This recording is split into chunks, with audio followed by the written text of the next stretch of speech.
ಶ್ರೀ ಮಾರಿಕಾಂಬಾ ಜಾತ್ರೆಗೆ. ಸೊ ಇವತ್ತು ಬಂದು 7ನೇ ದಿನ, ಇನ್ನೇನು 2 ದಿನ ಇದೆ ಜಾತ್ರೆ. ಎಷ್ಟು ವಿಜೃಂಭಣೆಯಿಂದ ಜಾತ್ರೆ ಆಗ್ತಾ ಇದೆ, ಜೊತೆಗೆ ಅಮ್ಮನವರ ದರ್ಶನ ನಿಮಗೆ ಮಾಡಿಸ್ಕೊಡ್ತೀನಿ ಬನ್ನಿ. ನಾನು ಹೋಗ್ತಾ ದಾರಿ ಹೇಗೆಲ್ಲ ಇತ್ತು ಅಂತ ನಾನು ನಿಮಗೆ ತೋರಿಸ್ತಾ ಇರೋವಂಥದ್ದು. ನಿಜವಾಗ್ಲೂ ಇಡೀ ಊರನ್ನೇ ಹಬ್ಬದ ಥರನೇ ರೆಡಿ ಮಾಡಿದರು. ಯಾಕಂತ ಹೇಳಿದ್ರೆ ಪ್ರತಿ ಒಂದು ಮನೇಲೂ ಲೈಟಿಂಗ್ಸ್ ಎಲ್ಲ ಹಾಕಿ ಸಖತ್ ಕ್ರೇಜಿಯಾಗಿ ರೆಡಿ ಮಾಡಿದರು. ಇಲ್ಲಿ ತನಕ ನೀವು ನೋಡ್ತಿರೋಂಥದ್ದು ಬರೀ ರೋಡು. ಸೊ ಇನ್ನು ಮುಂದೆ ನೀವು ನೋಡುವಂತಹ ದ್ವಾರ, ಅಷ್ಟು ದೂರ ತನಕನೂ ಲೈಟಿಂಗ್ಸು, ಅದರೊಳಗೂ ಕುರಿ ಊಟ ಎಲ್ಲ ಮಾಡ್ತಾಯಿದ್ರಂತೆ. ಎಲ್ಲರ ಮನೇಲೂ ಕುರಿ ಊಟ ಆಗಿತ್ತು. ಆಮೇಲೆ ಕೇಳಿದಾಗ ಹೇಳಿದರು ಪ್ರತಿಯೊಂದು ಮನೇಲೂ 2 ಕುರಿ ಎಲ್ಲ ಹೊಡೆದಿದ್ದಾರೆ ಅಂತ ಹೇಳ್ಕೊಂಡು. ಸೊ ನಿಮ್ಮ ಮನೇಲೂ ಹೀಗೆ ವಿಜೃಂಭಣೆಯಿಂದ ಆಚರಿಸಿದ್ರಾ, ಹೇಗಿತ್ತು ಅಂತ ನೀವು ಕಮೆಂಟ್ ಹಾಕಿ. ಜೊತೆಗೆ ಈ ಲೈಟಿಂಗ್ಸ್ ಎಲ್ಲ ನೋಡಿದಾಗ ಅನ್ನಿಸ್ತು ಸಖತ್ ಭರ್ಜರಿಯಾಗಿ ಮಾಡಿದ್ದಾರೆ. 5 ವರ್ಷಕ್ಕೊಮ್ಮೆ ಆಗೋವಂಥ ಜಾತ್ರೆ ಅಂತ ಹೇಳಿ ಅನಿಸುತ್ತೆ. ಸಖತ್ ಊರಿಗೂರೇ ಸಂಭ್ರಮ ಮಾಡ್ತಾಯಿದ್ರು. ಇನ್ನು ಬನ್ನಿ ದೇವಸ್ಥಾನದ ಒಳಗೆ ಹೋಗೋಣ.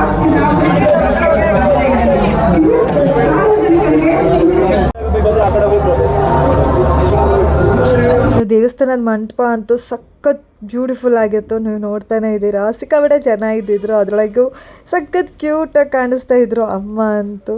ನೋಡ್ತಾ ಇದ್ದೀರಾ ಫುಲ್ಲು ಎಲ್ಲ ಜನ ಓಡಾಡ್ತಿರುವಂಥದ್ದು. ಆದರೆ ಲೈನೆಲ್ಲ ಇರಲಿಲ್ಲಾಗಿತ್ತು, ಬೇಗನೆ ಹೋಗಿ ದರ್ಶನ ತೊಗೊಬರ್ಬೋದಿತ್ತು. ಹಾಗೆ ನೀವು ಹಣ್ಕಾಯಿ ಉಡಿ ಏನಾದರೂ ತುಂಬಿಸೋದಾಗಿರೋ ನೀವು ಇನ್ನೊಂದು ದಾರಿ ಮೇಲೆ ಕರ್ಕೊಂಡು ಹೋಗ್ತಾಯಿದ್ರು. ಸೊ ನಾನಂತೂ ಫುಲ್ ವಿಡಿಯೋಸ್ ಎಲ್ಲ ಮಾಡ್ಕೊತಾ ಇದ್ದೆ. ಸಖತ್ ಖುಷಿ ಆಯಿತು. ಯಾಕಂತ ಹೇಳಿದ್ರೆ ಸಖತ್ ಒಳ್ಳೆ ರೆಸ್ಪಾನ್ಸ್ ಸಿಕ್ಕಿತ್ತು ನನಗಂತೂ. ಅದರೊಳಗೂ ಅಮ್ಮನವ್ರನ್ನ ನೋಡಿ ಕಣ್ ತುಂಬಿಸ್ಕೊಂಡೆ. ಯಾಕಂತ ಹೇಳಿದ್ರೆ ಅಷ್ಟು ಖುಷಿಯಾಗಿತ್ತು. ಹಾಗೆ ಬಿಡಲಿಕ್ಕಾಗತ್ತಾ, ಒಂದಿಷ್ಟು ವಿಡಿಯೋಸ್ ಎಲ್ಲ ಮಾಡಿಕೊಂಡೆ. ಸಖತ್ ಖುಷಿ ಆಯಿತು. ಯಾಕಂತ ಹೇಳಿದ್ರೆ ಪ್ರತಿ ಸಲ ಹೋದಾಗೂ ಒಂದಿಷ್ಟು ವಿಡಿಯೋ ಮಾಡಿದಾಗ ಎಲ್ಲ ಕೊಡುವಂತಹ ರೆಸ್ಪಾನ್ಸ್ ಸಖತ್ ಖುಷಿ ಆಗುತ್ತೆ. ಇನ್ನು ನನ್ನ ಜೊತೆಗೆ ಕೊಂಡ್ಲಿ ಜಾತ್ರೆನ ನೀವೇ ನೋಡ್ತಾ ಇದ್ರಾ, ಹೇಗೆ ಅನ್ನಿಸ್ತು ಅಂತ ಹೇಳಿ. ಜೊತೆಗೆ ನೀವೇನಾದರೂ ಕೊಂಡ್ಲಿ ಜಾತ್ರೆಗೆ ಬಂದಿದ್ರೆ ಹಾಗಾಗಿ ಮಿಸ್ ಮಾಡಿದೆ ಕಮೆಂಟ್ ಮಾಡಿ ಕೊಂಡ್ಲಿ ಜಾತ್ರೆ ಅಂತ ಹೇಳಿ.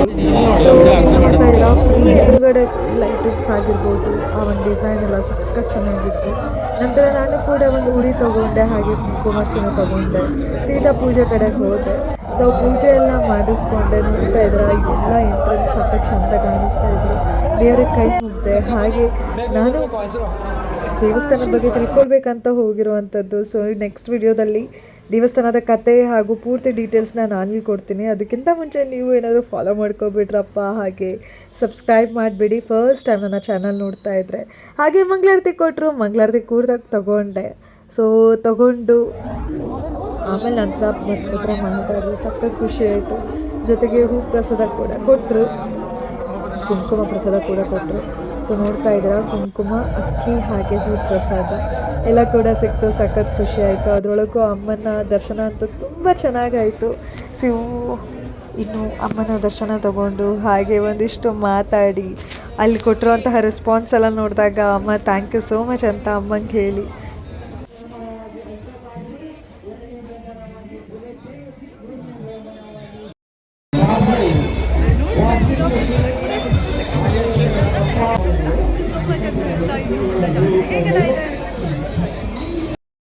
ಖುಷಿ ಆಗ್ತದೆ ಫ್ರೆಂಡ್ಸ್. ಯಾಕಂತ ಹೇಳಿದ್ರೆ ಅಲ್ಲಿ ಒಳಗಡೆನೂ ನನ್ನನ್ನು ರೆಕಗ್ನೈಸ್ ಮಾಡಿದ್ರು. ಸಖತ್ ಅಂದರೆ ಸಖತ್ ಖುಷಿ. ಲಿಟ್ರಲಿ ನಾನು ಗೆಸ್ ಕೂಡ ಮಾಡಿರಲಿಲ್ಲ. ನಾನು ನನ್ನ ಫ್ರೆಂಡಿಗೆ ಹೇಳ್ತಾ ಇದ್ದೆ, ಜಸ್ಟ್ ಒಂದು 4-5 ಜನ ಮಿನಿಮಮ್ ಅಂದರೆ 150 ಮೆಂಬರ್ಸ್ ನನ್ನನ್ನು ಕಂಡುಹಿಡಿಬೋದೇನೋ ಅಂತ ಹೇಳಿ. ಬಟ್ ಸುಮಾರು ಜನ ಮಾತಾಡ್ಸಿದ್ರು. ಸಖತ್ ಖುಷಿ ಆಯಿತು. ಸಖತ್ ಅಂದರೆ ಸಖತ್ ಖುಷಿ ಆಯಿತು. ಇನ್ನು ಬನ್ನಿ ಜಾತ್ರೆ ಗದಿಗೆ ಮುಗಿಸಾಯಿತು. ಈಗ ಬರೋಣ, ಸೀದಾ ಹೋಗೋಣ ಆಟದ ಮನೆ ಕಡೆಗೆ. ಯಾರಾದರೂ ಸಿಗ್ತಾರಾ, ಹೇಗಿದೆ ಜಾತ್ರೆ ಅಂತೆಲ್ಲ ನೋಡೋಣ. ಸೊ ಬನ್ನಿ ಹೋಗೋಣ. ಇನ್ನು ಶಿರ್ಸಿಯಿಂದ ಹೊರಡೋದೆ ತುಂಬ ಲೇಟ್ ಆಗಿಬಿಟ್ಟಿತ್ತು. ಹಾಗಾಗಿ ಬೇಗ ಬೇಗ ಹೋಗೋಣ ಅಂತ ಹೇಳಿ ಜಾತ್ರೆ ಪೇಟೆ ತಿರುಗಕ್ಕೆ ಹೊರಟಿದ್ದೆ. ನೋಡ್ತಾ ಇರೋ ಗದ್ದಿಗೆ ಎದುರುಗಡೆನೇ ಜಾತ್ರೆ ಪೇಟೆ ಇದ್ದಿದ್ದಂಥದ್ದು. ಅಂಗಡಿ ಆಗಿರ್ಬೋದು, ಆಟ ಎಲ್ಲ ಪೂರ್ತಿ ಅಲ್ಲೇ ಇದ್ದಿತ್ತು. ಸೊ ನೋಡ್ಕೊಂಡು ಹೋಗೋಣ ಅಂತ ಹೇಳಿ ನಾನು ಕೂಡ ಹಾಗೆ ಹೊರಟಿದ್ದೆ. ಬಂದಬೇಕಾದ್ರೆ ಸುಮಾರು ಲೇಟ್ ಆಗಿಬಿಟ್ಟಿತ್ತು. ಆಮೇಲೆ ಗೊತ್ತಾಯಿತು ಫುಲ್ ರೋಡಲ್ಲೆಲ್ಲ ಲೈಟಿಂಗ್ಸು, ಎಲ್ಲರ ಮನೇಲೂ ಕುರಿ ಕಡ್ದಿದ್ರು ಅಂತ. ನಾನು ನನ್ನ ಫ್ರೆಂಡ್ ಹತ್ರ ಹೇಳ್ತಾ ಇದ್ದೆ, ಅಲ್ಲಿ ಯಾರ ಹತ್ರ ಕೇಳೋಣ, ಯಾರು ಕುರಿ ಊಟ ಕರೀತಾರ ನೋಡೋಣ ಅಂತ ಹೇಳಿ. ಅಷ್ಟರೊಳಗೆ ನಾನು ಒಬ್ಬರು ಫಾಲೋವರ್ಸ್ ಸಿಕ್ಕಿದ್ರು. ಅವರಿಗೂ ಒಂದು ಹಾಯ್ ಮಾಡಿ. ನೋಡ್ತೀರಾ ವಿಡಿಯೋಸ್ ಎಲ್ಲ ನೋಡ್ತೀನಿ, ತುಂಬ ಚೆನ್ನಾಗಿ ಬರುತ್ತೆ. Thank you so much ma'am. ನಿಮ್ಮ ಸಪೋರ್ಟ್ ಯಾವಾಗಲೂ ಹೀಗೆ ವೆಲ್ಕಮ್. ಏನು ಗೊತ್ತಾ ಫ್ರೆಂಡ್ಸ್, ನಮ್ಮನ್ನು ಒಬ್ಬರು ಕಣ್ಣು ಹಿಡಿದು ಮಾತಾಡ್ಸೋದ್ರೊಳಗೆ ಇರೋ ಫೀಲೇ ಬೇರೆ. ಲೈಕ್ ಇಷ್ಟು ದಿನ ಕಷ್ಟಪಟ್ಟಿದ್ದಕ್ಕೆ ಲೈಕ್ 2 ಇಯರ್ಸ್ ಅನ್ಸುತ್ತೆ ನಾನು ಓವರಾಲ್ ನನ್ನ ಜರ್ನಿ ಇಲ್ಲಿವರೆಗೂ.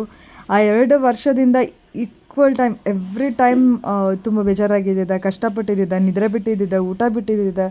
ಎಷ್ಟೋ ಸಲ ಊಟ ಬಿಟ್ಟು ನಾನು ಜಾತ್ರೆ ಮಾಡಿದ್ದಿದ್ದೆ, ವಿಡಿಯೋಸ್ ಮಾಡಿದ್ದಿದ್ದೆ.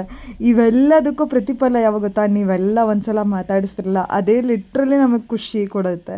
ಇನ್ನು ನೋಡ್ತಾ ಇದ್ರಾ, ಆಲ್ರೆಡಿ ಹೊರಗಡೆ ಬಂದೆ. ಸೊ ಆಟದ ಮನೆ ತೋರಿಸ್ತಾ ಇರುವಂಥದ್ದು. ಇನ್ನೇನು ಜಾತ್ರೆ ಪೇಟ ಅಂದರೂ ಕೂಡಲೇ ಫಸ್ಟ್ ಅಂದ್ಕೊಂಡು ನಾನು ಮೋಸ್ಟ್ ಜಾತ್ರೆಗೆ ಹೋದಾಗೆಲ್ಲ ಒಂದು ಬಳೆ ಇಡ್ಸ್ಕೊಂಡು ಬರ್ತೀನಿ ಅಷ್ಟೇ. ಯಾಕಂದರೆ ಎಲ್ಲ ಜಾತ್ರೆಗೆ ಹೋದಾಗೂ ಬಳೆ ಇಡ್ಸ್ಕೊಂಡು ಬರ್ತೇನೆ. ಸೊ ಸಾಗರ ಜಾತ್ರೆಗೆ ಹೋದಾಗ ಬಳೆ ಇಡ್ಸ್ಕೊಂಡಿಲ್ಲ, ಬೇರೆ ಒಂದು ಐಟಮ್ ತೊಗೊಂಡಿದ್ದೆ. ಹಾಗೆ ಜಾತ್ರೆ ಹೋದಾಗ ಅಷ್ಟು ಮಾತ್ರ ತೊಗೊಂಡ್ಬಂದಿದ್ದೆ. ಬಟ್ ಕೊಂಡಿ ಜಾತ್ರೆಗೆ ಹೋದಾಗ ನಾನು ಬಳೆ ಇಡ್ಸ್ಕೊಂಡು ಬಂದಿದ್ದೆ. ಹಾಗೆ ಸಖತ್ ಖುಷಿಯಾಗಿತ್ತು. ಆಮೇಲೆ ಈ ಹುಡುಗನ ನೋಡಿದೆ. ಸೊ ಅನಿಸಿದ್ದು ಒಂದೇ, ಜೀವನದಲ್ಲಿ ಒಬ್ರೊಬ್ರಿಗೆ ಒಂದೊಂದು ಕಷ್ಟ. ಕೆಲವೊಬ್ರು ಜಾತ್ರೆಗೆ ಬರೋದು ಮಜಾ ಮಾಡೋಕ್ಕೆ, ಇನ್ನು ಕೆಲವೊಬ್ರು ಜಾತ್ರೆಗೆ ಬರೋದು ಜೀವನ ಮಾಡೋಕ್ಕೆ. ಜೀವನನೇ ಎಷ್ಟು ವಿಚಿತ್ರ ಅಲ್ವಾ, ಇಷ್ಟೇ ಜೀವನ. ಯಾಕಂತ ಹೇಳಿದ್ರೆ ಈಗ ನಮ್ಮ ಜೀವನ ಅಂತ ಬಂದಾಗೂ ಪ್ರತಿಯೊಬ್ಬರ ಲೈಫಲ್ಲೂ ಒಂದಲ್ಲ ಒಂದು ಇದ್ದಿದ್ದೆಯಾ. ಹಾಗಾಗಿ ಇರೋದೊಂದು ಜೀವನ, ಖುಷಿಯಾಗಿರಬೇಕು, ಮಜಾ ಮಾಡಬೇಕು, ಏನಂತೀರಾ. ಸೊ ಇನ್ನು ಹಾಗೆ ಸೀದಾ ಬಳೆಪೇಟೆ ಎಲ್ಲ ನೋಡಿ ನಂತರ ನಾನು ಹೋಗಿರುವಂಥದ್ದೇ ಆಟದ ಮನೆ ನೋಡೋಕ್ಕೋಸ್ಕರ. ಆಟ ಆಡೋಕ್ಕೆ ಟೈಮ್ ಇದ್ದಿರಲಿಲ್ಲ, ತುಂಬ ದೊಡ್ಡ ಲೈನ್ ಇತ್ತು. ಯಾಕಂತ ಹೇಳಿದ್ರೆ ಸಂಡೇ ಆಗಿದ್ದಕ್ಕೆ ಸಿಕ್ಕಾಪಟ್ಟೆ ಜನ ಇದ್ದಿದ್ರು. ಇನ್ನು ನೀವೇನಾದರೂ ಕೊಂಡ್ಲಿ ಜಾತ್ರೆಗೆ ಬಂದಿಲ್ಲ, ಹೇಗಾಯಿತು ಕೊಂಡ್ಲಿ ಜಾತ್ರೆ ಅಂತ ಹೇಳಿ ಮಿಸ್ ಮಾಡಿ ಜೊತೆಗೆ ನೀವು ಯಾವ ಊರವರು, ಈ ವಿಡಿಯೋ ಯಾವ ಊರವ್ರು ನೋಡ್ತಾ ಇದ್ರಾ ಅಂತ ತಪ್ಪದೆ ಕಮೆಂಟ್ ಹಾಕಿ. ಹಾಗೆ ನಿಮ್ಮೂರಲ್ಲೂ ಜಾತ್ರೆ ಇತ್ತಾ, ಎಷ್ಟು ವಿಜೃಂಭಣೆಯಿಂದ ಆಯಿತು ಅಂತ ತಪ್ಪದೆ ಕಮೆಂಟ್ ಹಾಕಿ.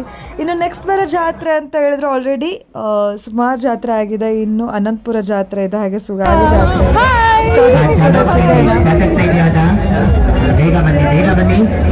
ಬೇಗ ಬೇಗ ಬನ್ನಿ, ಬೇಗ ಬೇಗ ತೆಗೆದು ತಗೊಳ್ಳಿ. ಚಾಲು ಆಗ್ತಾ ಇದೆ, ಸ್ಟಾರ್ಟ್ ಆಗ್ತಾ ಇದೆ, ಕೈ ತೆಗಿರಿ, ಕೈ ಚಾಲಿ ಬಿಸಿ ಹಾಕಿಕೊಂಡು ಚೆಕ್ ಮಾಡಿ ಬಂದಲ್ಲ. ನಾ ಇಮ್ಯಾಜಿನ್ ಕೂಡ ಮಾಡಿರಲಿಲ್ಲ ಇಷ್ಟು ಜನ ಇರ್ತಾರೆ ಅಂತ. ಬಟ್ ಅಷ್ಟು ಜನ ಬಂದಿದ್ರು, ಸಖತ್ ಚಂದವಿತ್ತು. ಹಾಗೆ ತುಂಬ ಜನ ಕಂಡಿಡಿದ್ರು, ಅದಂತೂ ಸಖತ್ ಖುಷಿ ಆಯಿತು. ಹಾಗೆ ನಾನು ಕೂಡ ಸುಮಾರು ಒಂದಿಷ್ಟು ವಿಡಿಯೋಸ್ ಮಾಡಿದೆ, ಒಂದಿಷ್ಟು ಕ್ಲಿಪ್ಪಿಂಗ್ ತಗೊಂಡೆ. ಹಾಗೆ ಹೊಟ್ಟೆ ತುಂಬ ಹಸಿತಾ ಇತ್ತು. ಅದರೊಳಗೂ ಎಲ್ಲರೂ ಬರಬೇಕಾದ್ರೆ ಎಲ್ಲರ ಮನೇಲೂ ಊಟ ಹಾಕ್ತಿದ್ದು ನೋಡಿದಾಗಂತೂ ಇನ್ನೂ ಹಸಿವೆ ಜಾಸ್ತಿ ಆಗೋಯ್ತು. ಏನು ಗೊತ್ತಾ, ಊಟ ನೋಡೋಗಂಟ ಸ್ವಲ್ಪ ಹಸಿವಿರತ್ತೇನೋ, ಬಟ್ ಏನಾದರೂ ತಿನ್ನೋದು ನೋಡಿದ್ರೂ ಕೂಡಲೇ ಹಸು ಜಾಸ್ತಿ ಆಗತ್ತಂತೆ. ಆ ಕ್ಯಾಟಗರಿಲಿ ನಾನು ಕೂಡ ಸೇರ್ಕೊಳ್ತೀನಿ. ಸೊ ಇನ್ನೇನು ಮಾಡೋದು, ದೇವರ ದರ್ಶನ ಎಲ್ಲ ಆಗಿದೆ. ಹಾಗೆ ಮುಂದೆ ಹೋಗೋಣ ಅಂತ ಹೇಳ್ಕೊಂಡು ಮತ್ತೊಂದು ದಾರಿಲಿ ಹೋಗ್ತಾ ಇದ್ದೆ.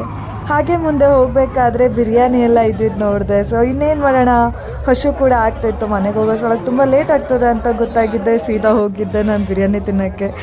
ಸೊ ಲೈಟಾಗಿ ಒಂದು ಬಿರಿಯಾನಿ ಹಾಗೆ ಒಂದು ಸ್ಪ್ರೈ ತೊಗೊಂಡು ತಿನ್ಕೊಂಡು ಬಂದೆ. ದೇವ್ರ ದರ್ಶನ ಎಲ್ಲ ಆಗಿತ್ತು. ಹಾಗಾಗಿ ನಾನು ಫಸ್ಟ್ ತಿನ್ನಬಾರ್ದು ಅಂದ್ಕೊಂಡೆ. ಆಮೇಲೆ ನಮ್ಮ ಫ್ರೆಂಡ್ ಹೇಳಿದರು, ಎಲ್ಲರ ಮನೆಯಲ್ಲೂ ಮಟನ್ನೇ ಮಾಡ್ತಾಯಿದ್ದಾರೆ ನೋಡು, ಅದರೊಳಗೆ ಗೊತ್ತಾಗತ್ತಲ್ಲ, ಎಲ್ಲರೂ ದೇವ್ರ ದರ್ಶನಕ್ಕೆ ಬರೋರು ಮಟನ್ ಊಟ ಮಾಡ್ಕೊಂಡು ಹೋಗೋರೆಯ, ಹಾಗಾಗಿ ತೊಂದರೆ ಇಲ್ಲ ಅಂತ ಹೇಳಿದರು. ನಂತರ ಅಲ್ಲಿ ತಿನ್ಕೊಂಡು ಹಾಗೆ ಮಾರಿಕೋಣನ ನೋಡಿಕೊಂಡು ಅಲ್ಲಿ ಕಟ್ಟಿದ್ರು. ಹಾಗೆ ಅಮ್ಮ ಬಂದಿರುವಂತಹ ರಥನೂ ಕೂಡ ನೋಡಿದೆ, ಸಖತ್ ಖುಷಿ ಆಯಿತು. ಹಾಗೆ ಫುಲ್ ತಂಪಾಗಿತ್ತು. ದೂರದಿಂದ ಜಾತ್ರೆ ಪೇಟ ನೋಡಿದಾಗ ಸಖತ್ ಖುಷಿ ಆಯಿತು. ಇನ್ನೇನು ಹೊರಡೋಣ ಅಂತ ಕೂಡ ನಾನು ಕೂಡ ಹೊರಟಿದ್ದೆ. ಹೇಗೆಲ್ಲ ಆಯಿತು ಕೊಂಡ್ಲಿ ಜಾತ್ರೆ ಅಂತ ಹೇಳಿ, ಜಾತ್ರೆ ಪೇಟೆನೆಲ್ಲ ತೋರಿಸಾಯಿತು. ನೀವೇನಾದರೂ ಕೊಂಡ್ಲಿ ಜಾತ್ರೆಗೆ ಬಂದಿದ್ರಾ? ಹಾಗಾದ್ರೆ ಮಿಸ್ ಮಾಡಿದೆ ಕಮೆಂಟ್ ಮಾಡಿ ಹೇಗಿತ್ತು ಜಾತ್ರೆ ಅಂತ ಹೇಳಿ. ನಾನಂತೂ ಸುಮಾರು ಲೇಟಾಗೆ ಹೋಗಿದ್ದೆ. ಸೊ ನಾನು 7 ಗಂಟೆ ಬಿಟ್ಟಿದ್ದು ಮನೇನ, ಹಾಗಾಗಿ ನಾನು ಬರೋದೇ ಲೇಟ್ ಆಗೋಯ್ತು. 8:20 ರನ್ನಾಗ ಆಗ್ಬಿಟ್ಟಿತ್ತು ಇಲ್ಲಿಗೆ ಬಂದಿದ್ದು. ಸೊ ಈಗ ಬಂದು 11 ಗಂಟೆ ಆಗಿದೆ. ಈಗ ನಾನು ಮನೆಗೆ ಹೋಗಬೇಕು. ಸೊ ಮನೆಗೆ ಹೋಗಿ ಮತ್ತೊಂದು ವಿಡಿಯೋದಲ್ಲಿ ಮತ್ತೆ ಸಿಗ್ತೀನಿ. ಇನ್ನೇನು ಸಿರ್ಸಿ ಜಾತ್ರೆ ಸಿಗೋಣ. ಸೊ ಅಲ್ಲಿ ತನಕ keep on watching Malenadu blogger ಅಂತ ಹೇಳ್ತಾ ಮತ್ತೊಂದು ವಿಡಿಯೋದಲ್ಲಿ ಮತ್ತೆ ಸಿಗ್ತೀನಿ. ಅಲ್ಲಿ ತನಕ ಟಾಟಾ ಬಾಬಾ, ಟೇಕ್ ಕೇರ್. ಇನ್ನು ನೋಡ್ತಾ ಇದ್ರ ಕೊಂಡ್ಲಿಯಿಂದ ಹೋಗಬೇಕಾದ್ರೆ ಎಷ್ಟೆಲ್ಲ ಗಾಡಿಗಳಿದ್ವು ಅಂತ ಹೇಳಿ. ನಾನು ಬರ್ತಾ ಇನ್ನೂ ಜನ ಜಾಸ್ತಿ ಆಗ್ತಾಯಿದ್ರು ಹೊರತು ಕಮ್ಮಿ ಅಂತ ಆಗಿರಲಿಲ್ಲ. ಫುಲ್ ಟ್ರಾಫಿಕ್ ಜಾಮ್ ಆಗಿತ್ತು. ಅಲ್ಲಿಂದ ಹೊರಗಡೆ ಬರೋಷ್ಟೊಳಗೆ ನಂಗೆ 25 ನಿಮಿಷ ತೊಗೊಂಡಿತ್ತು. ಸೊ ಬೈಕ್ ಆಗಿದ್ದಕ್ಕೆ ಬೇಗ ಹೋದ್ವಿ. ಅದೇ ಕಾರ್ಗಿರು ಬಸ್ ಗೀಸ್ ಆಗಿದ್ರೆ ಇನ್ನೂ ಸಖತ್ ಲೇಟ್ ಆಗಿಬಿಡೋದು. ಸೊ ನನ್ನ ಇನ್ನು ಕತೆ ವಿಡಿಯೋನ ಯೂಟ್ಯೂಬಲ್ಲಿ ಹಾಕಿದ್ದೀನಿ, ಮಿಸ್ ಮಾಡಿದೆ ನೋಡಿ. ಹಾಗೆ ನಿಮ್ಮ ಸಪೋರ್ಟ್ ನನ್ನ ಚಾನಲ್ ಮೇಲೆ ಯಾವಾಗಲೂ ಇರಲಿ ಅಂತ ಹೇಳ್ತಾ ಮತ್ತೊಂದು ವಿಡಿಯೋದಲ್ಲಿ ಮತ್ತೆ ಸಿಗ್ತೀನಿ. ಅಲ್ಲಿ ತನಕ ಟಾಟಾ ಬಾಬಾ, ಟೇಕ್ ಕೇರ್.